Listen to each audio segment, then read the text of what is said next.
Good morning, good afternoon, good evening, wherever the sun finds you. My name is Walt, and this is Ask the Editor with Ellen Campbell on Keystroke Medium. Hello, Ellen. Hi, Walt. How are you? Trying to stay out of trouble, and through the miracles of technology, I am failing miserably. Awesome. I'm glad it's not just me. At least you're competent part of the time. Yeah, and it's the other part of the time that worries me. But today we're going to be pulling questions from off of the Keystroke Medium Facebook group and other areas of interest around the interwebs so that we can ask you some cool questions. I'm ready whenever you are. Hey, I'm ready. Give it to me. All right. So, first question. 42. I'm sorry? 42. Yes. That was the answer to the first one. Absolutely. So now we can go on to question 2. That's out of the way and the ice is broken. Things of pineapple, Don Juan, and a bottle of tequila haven't come. If you keep this up, I'm going to ask you for the winning Powerball numbers. I'll have to think on that first. Yeah. Nobody ever gives me those live. When reviewing the edits from your editor, is it as important to keep in what your editor does not remove, or should one remove something if they feel it needs it?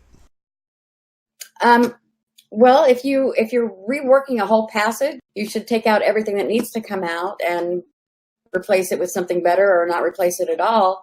What's important is not what you or your editor leaves or takes out. What's important is the finished body of work, the flow, the style. Does it work together? Is it seamless? Does it hold? Does it drive the story? And, whether it was your editor's suggestion or you had a brainstorm, that's the only thing that's important is that it worked. Now, in the important part of that should be that you discuss with your editor before going ahead and doing that, right? Well, if you don't discuss it with your editor, at least leave them a note saying that you did it.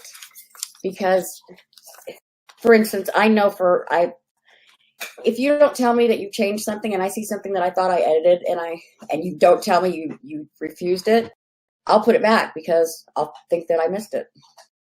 Right. And then you'll be mad at me thinking that I'm being, streperous or something. I'm not. I just oh shit, I missed that the first time. Right on. And communication is so important. Absolutely. Which I think is breaking. Yeah, because you need that in any collaboration where you're working with somebody who is you both are trying to develop that premium product. Yes.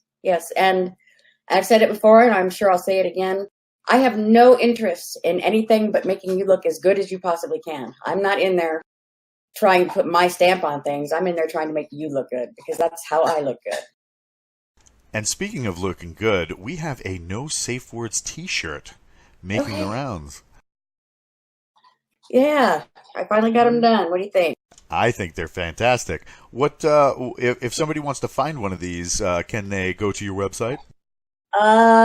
I'll drop a link in the show notes, and I will get my guy to put it on my website. That is amazing. So, next question. Sure. The video to cooperate. If your editor is booked up and you need to use someone else for your next book, will it be noticeable to readers? Does the author's voice noticeably change depending on their editor? Well, it really shouldn't. It should not, unless your editor is doing a lot more of the work than you realize. The voice should be the same. Style might be, style might change a little bit. Some word choices might change, but no, your voice should still be your voice. Right always. And if it's not, then you need to figure out where the problem is and get rid of one of your editors. Have you seen many works where they use dueling editors, maybe in one section versus another or one book to another? Oh, gosh. No, you don't see it in finished works because the whole point is for that to not happen. With sometimes a really excited new writer will send something out for edits, get it back, then do an entire rewrite, send it out for edits again, and at one point or another have gone through what the author thinks are 3 or 4 editing passes, and you've got a whole big mishmash of people leaving comments about things that aren't there, and and it can be a real nightmare. And it can be embarrassing too, going through it, seeing things that other people that call themselves editors are doing to people. That makes you feel kind of bad. Right on. So, not all of them. I mean, I've just, seen some things that made me cringe. Of those things that make you cringe, is it so bad that it takes away from the enjoyment of the work, or is it just you notice it and it just kind of like hits the edimeter?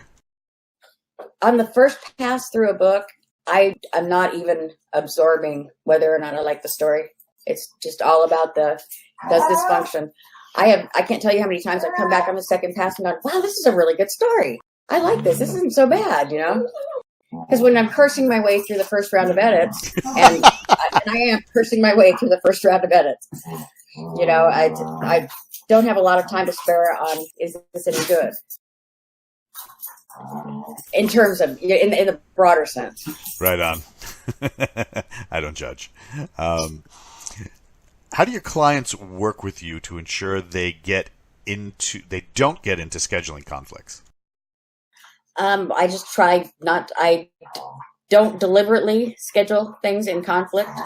I would assume that you don't either. I know that it's not unusual for somebody not finish when they thought they were going to finish and have to change. The earlier you let me know you want to reschedule, the happier I'll be, but I will reschedule you without complaint if you let me know on the day that your project is supposed to be started. Just let me know, because I can fill your spot if you tell me. So I'm not mad at you. Just let me know.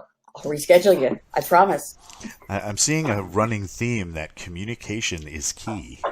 It is key, which makes a lot of sense because we're talking about words and people using words and doing things with words. And sometimes doing very terrible things to words, but Hey! Is that the author doing terrible things to words or the editor? Oh, no, I don't. I save the words. I save the words, Walt. I am so making that your next T-shirt. I save the words. The words. Oh my God! Could you imagine a keystroke medium like rotating like video thing where we do a we save the words video, kind of like back in the day? That would be hilarious. Oh my God! We got to run that by the boss. Speaking of the boss is known, that would be Josh Hayes, for very detailed, robust outlines. Yes. Do you think there's value in running a detailed outline past a developmental editor? I am not a developmental editor, so I don't want to put words in the mouths of other developmental editors, but I would imagine, what Josh writes isn't even an outline so much as kind of a rough book. Really, truly. Josh writes outlines that are longer than audiobooks. So, yes, I'm sure Josh had a lot done with a developmental editor. I would, back to communication, communicate with your developmental editor or a developmental editor and say, hey, I've got this 20,000 word outline. Can you take a look at it and tell me blah, blah, blah, whatever it is you're looking for. But I don't know why you wouldn't. Right on. So that way your story is internally consistent? Well, your line edit's going to do that too. Hopefully. Right. There's that word again. The flying wall end is back there. Well, we love the dogs. Everybody loves the dogs. Except for when they torture and terrorize pillows. Yeah, and dig holes. Stop digging holes. Is it just Ribsy that digs holes, or do they both? Dexter used to, but he doesn't anymore. But if I can't leave them unsupervised at all. If I'm picking up poop and my eyeballs are not, I'm digging a hole somewhere. Yeah, that's busy. Can you tell from an outline how many words a work is going to be? For instance, if someone presents you an outline and they want to write a novella, would you be able to spot if there's too much in the outline to stick to a word count? Generally, most likely, but I mean, as long as it's obviously overloaded, yeah. I mean, you could say, I think you're going to have a hard time touching on all this in a novella. Do you want to make 3 novellas or whatever? But I've also seen people write epic stories in, 8,000 words that you would have sworn was an epic in 8,000 words. So, I mean, it can be done, usually with the less is more theory of writing. Get rid of, extraneous adverbs and things like that. So, I mean, yeah, generally, broadly speaking, yeah. The thing is, and I've said this before too, but the language is so fluid and so subjective that what seems like a lot to you and what seems like a lot to me might not be the same thing.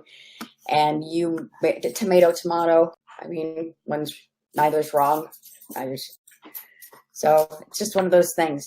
Art, right. It's art of nuance. So you want to find the nuance and the balance and the right homophone. Now, do you often have clients who come to you and say, "Hey, I have my 12,000 word story. I need it at 10.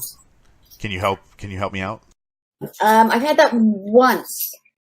A finished story, a beautiful, gorgeous. I mean, I love this short story. This short story got purchased and published. It was so good.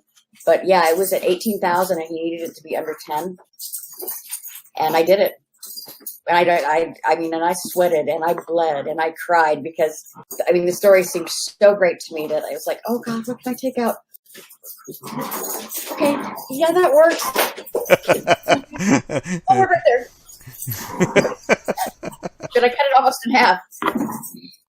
Nice. Now, when somebody comes to you and says something like that, what's usually the path of least resistance for you? I'm not sure. I don't understand the question. I heard what you said, but I didn't understand. Adverbs. Hey! Oh yeah, you start with adverbs. Dogs jumping in total calamity.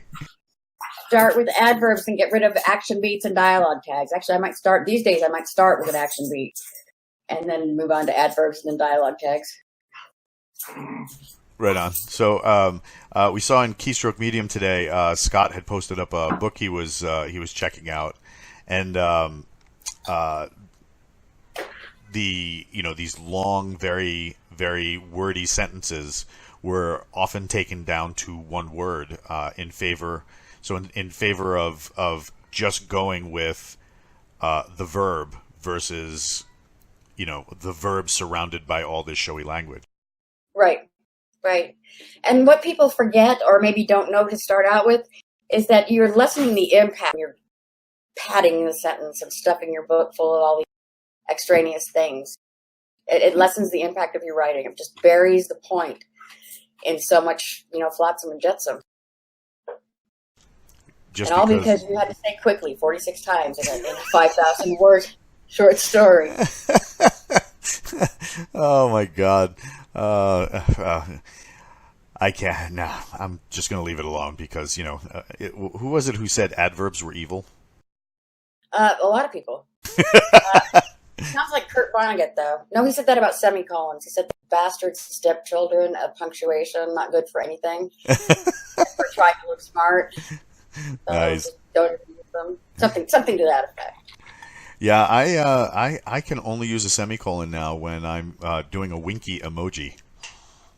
Thank you. Yeah. If your work needs a semicolon, I'll put it in. Right on. Parting thoughts before we call this a podcast. Yeah, you know what? When you're thinking about hiring an editor for your project, don't assume that your dream editor, that you want to create this dream team with your first novel. Don't assume that person is too busy to work with you. Don't assume that they're not willing to work with you, that you're not good enough. Reach out to them. I tell you one thing for sure. Everybody's willing to work with you if you're willing to wait. If you're not willing to wait, any decent editor and human being, and we are human beings, I don't care what Josh says, will give you a referral to somebody that they respect. So you may not end up with your dream editor, but you might get somebody just as good. So, don't sell yourself short. Right on. Thank you so much for coming out today and answering the people's questions. Hey, no problem. Thanks, Walt. And you've been listening to Ask the Editor with Ellen Campbell on Keystroke Medium, where we indulge in reading, writing, and a little bit more. Find us on Tuesdays when we broadcast this live across the interwebs. Well, not really live, but you get the point. And with that, we're out.